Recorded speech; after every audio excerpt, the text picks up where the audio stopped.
So now I'm going to retell the story by Arthur Conan Doyle, The Red-Headed League.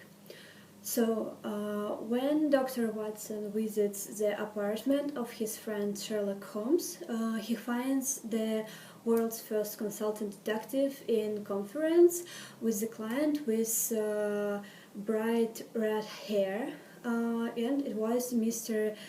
James Wilson. Mr. Holmes invites Watson to remain and to hear the client's unusual story. And Dr. Wilson, he was a man about 60 years old. He was not really successful and small businessman. And the most noticeable thing about him was his was the flaming color of his hair. After instructions all around, Wilson explains how upset he has been about by a recent incident. So upset that he has come to Holmes for his help.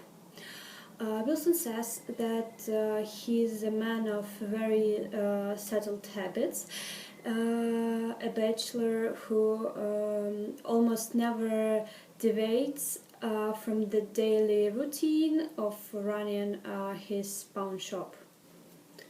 At least he never deviated until he heard of the Red-Headed League.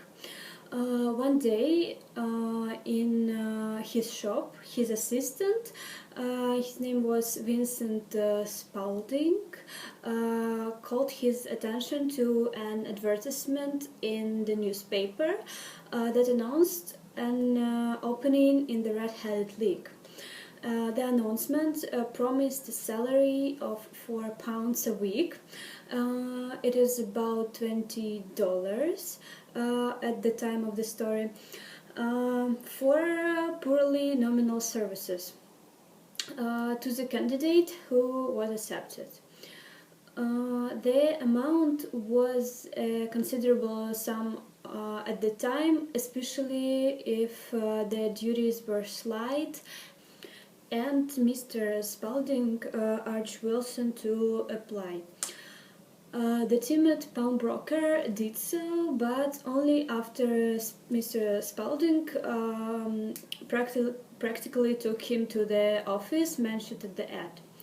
There, Wilson heard the story of an eccentric American millionaire who had left a fortune to provide an income for Londoners with red hair, as bright as the millionaires had been. And Dr. Wilson, he was accepted. He was accepted into this league. He learned that the nominal duties consisted only of his coming to the office from 10 a.m. until 2 p.m. Each day, and copying out the Encyclopedia Britannica in longhand. Since most of Dr. Wilson's business was done in the evening, he was delighted at the chance to supplement his income. This he did for 8 weeks, getting well into the A volume, until one day he arrived at the office. He arrived there to find it closed,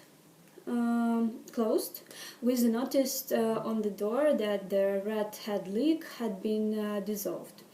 And so he was so distributed by the thought that someone had been playing a particular joke on him, something like that, and that he come to Holmes for a solution.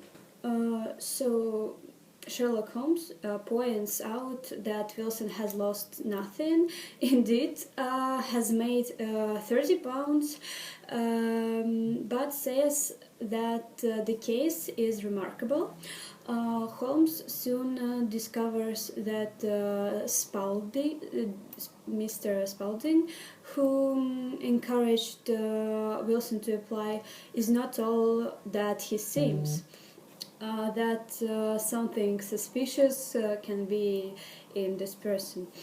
The assistant came to Wilson recently for half wages, claiming to want to learn the business. Also, perfectly satisfactory as an assistant, Mr. Spaulding has an interest in photography. He has set up Wilson's cellar as a darkroom and is down in the basement every minute that Wilson doesn't need him in the shop above. And Holmes promises to look into the case, and then Wilson just leaves. Holmes and Watson first visit the district in which Wilson's shop is located, where Holmes does some mysterious things. He asks directions from a clerk at the pawn shop. He taps the street outside with his walking stick and remarks that the case is complicated by the fact that it is Saturday. And later he asks Watson to meet him at Baker Street that evening at 10 o'clock and to come armed. When Watson arrives, he finds two other men there, Peter Jones. The first one was Peter Jones, and he was an inspector from Scotland Yard. And Mr. Merriweather, he was a bank director, actually. Sherlock Holmes takes them to a branch of the city and suburban bank also, and a branch located in the Sam district. And so, as they travel back to the square named Saxe-Coburg Square, Holmes explains that he has the suspicion that a crime is about to take place, and they are on the trail of the criminal John Clay, wanted for murder, theft, and forgery. And he said, "I've been on his track for years and never set eyes on him yet." And it is only here that Holmes introduced Mr. Merriweather. He was the director of the Coburg Square branch of the city and suburban bank.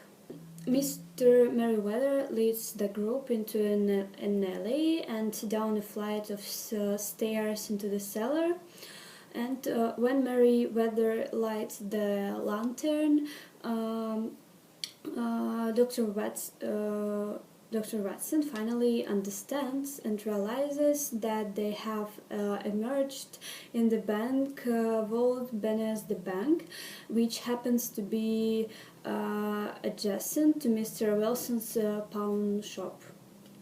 So that's all my retelling for this story.